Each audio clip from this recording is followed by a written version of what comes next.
आप देख रहे हैं टुडे न्यूज़ 24। देखिए, पिछले दिनों सुप्रीम कोर्ट के 7 जजेस ने जो फैसला दिया है, जिसमें उन्होंने SC/ST वर्ग के लोगों को सब कैटेगराइजेशन की बात की है और इसी फैसले में क्रीमी लेयर की भी बात की गई है। भारत में SC समुदाय के लोगों के लिए आरक्षण बाबा साहब अम्बेडकर के पुनः पैक्ट के माध्यम से मिला था। बाद में पंडित जवाहरलाल नेहरू जी, महात्मा गांधी जी, इन्होंने वो जो रिजर्वेशन पॉलिसी है कि जिसको पुनः पैक्ट में मान्यता दी थी, वो कंटिन्यू किया गया।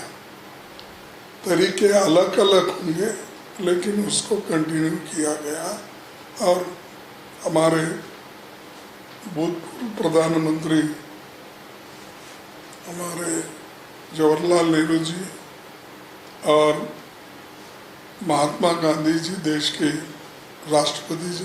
राष्ट्रपिता, इन्होंने जो तय किया वो उसी ढंग से लोगों को एक खास करके दलित लोगों को, अस्पृश्य लोगों को ये देने का ये वायदा था, वो निभा रहे थे। लेकिन इसी के साथ साथ पॉलिटिकल रिजर्वेशन के साथ साथ एजुकेशन और हमारे एम्प्लॉयमेंट, इन दोनों में भी रिजर्वेशन का मुद्दा था। लेकिन अब SC/ST के लोगों को क्रीमी लेयर के नाते उस बात पर उनको निकालना ये बहुत ही एक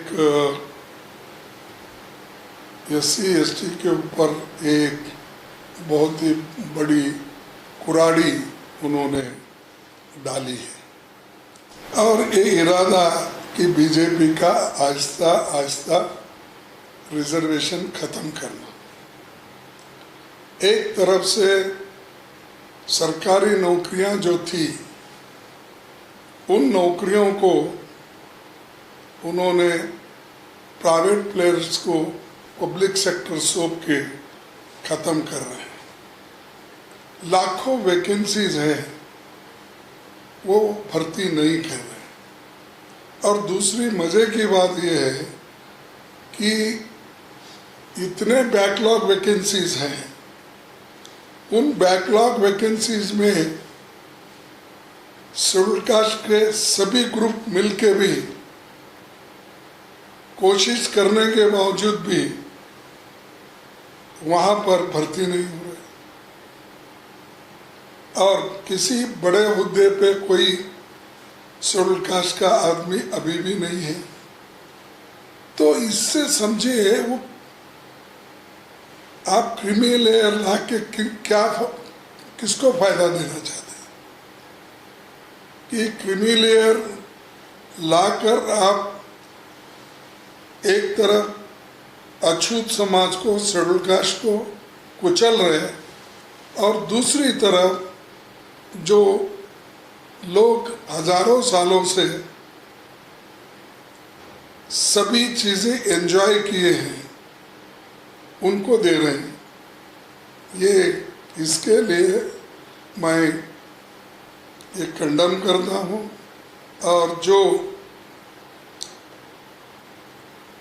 ये जो अपना क्रीमी लेयर का मुद्दा उठाए हैं, ये दुर्दैवी की बात है कि क्रीमी लेयर का जो मुद्दा 7 जजेसों ने उठाया है, ये बहुत ही इसमें वो गंभीरता से शेड्यूल कास्ट के बारे में नहीं सोचे, ये मैं खुलकर कह सकता हूँ। और दूसरी तरफ जब तक इस देश में अनटचेबिलिटी है, अस्पृश्यता है, तब तक ये रिजर्वेशन रहना चाहिए और रहेगा, उसके लिए हम लड़ेंगे। ये एक बहुत ही गंभीर बात है कि ये सरकार क्यों नहीं समझी और अदालत का फैसला भी मुझे बड़ा अचंभा दिखा। जो लोग रियल लाइफ में आज भी अनटचेबिलिटी फेस कर रहे हैं और बड़े बड़े हुद्दे पे जो लोग एससी के हैं, एसटी के हैं, डिस्क्रिमिनेशन है।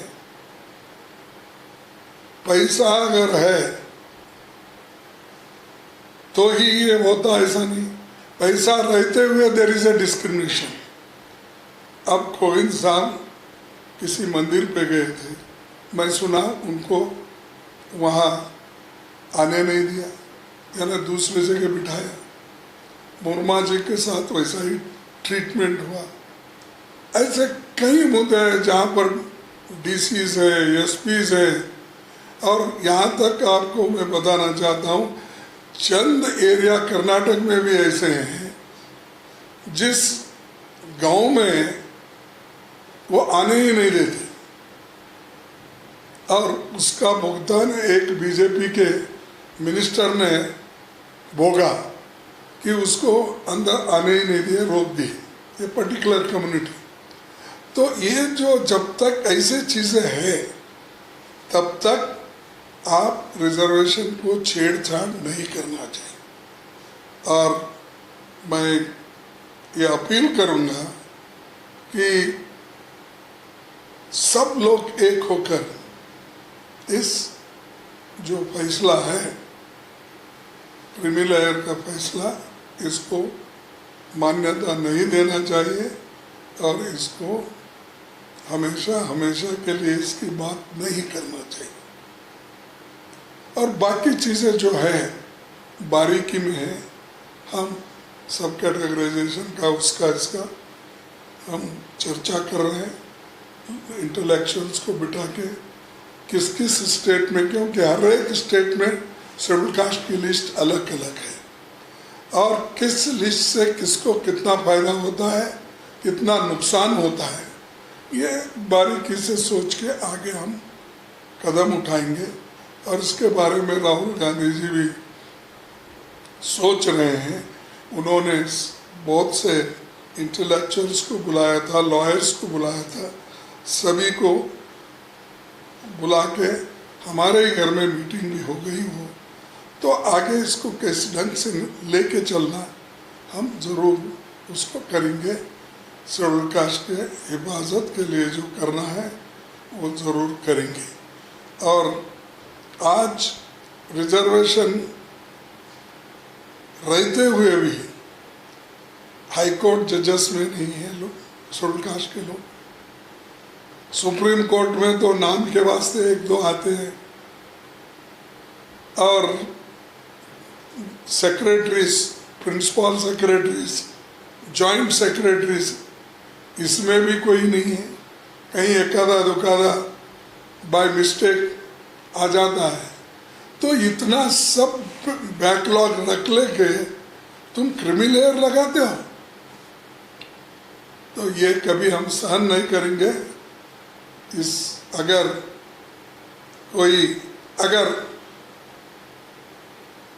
मैं आज पढ़ा प्राइम मिनिस्टर ने कुछ बोला है कि हम इसको हाथ नहीं लगाए, तो इमीडिएटली आप करना चाहिए। क्रीमी लेयर इसको लागू नहीं होगा तो पार्लियामेंट में ही लाना चाहिए था। पार्लियामेंट में ला के उस सुप्रीम कोर्ट को जजमेंट को नकार देना था। आपके पास तो 2 घंटे 3 घंटे में एक बिल बनती है। अब ये 10-15 दिन हो गए, इसके लिए तो आपके पास वक्त नहीं सोच समझ कर करने के लिए।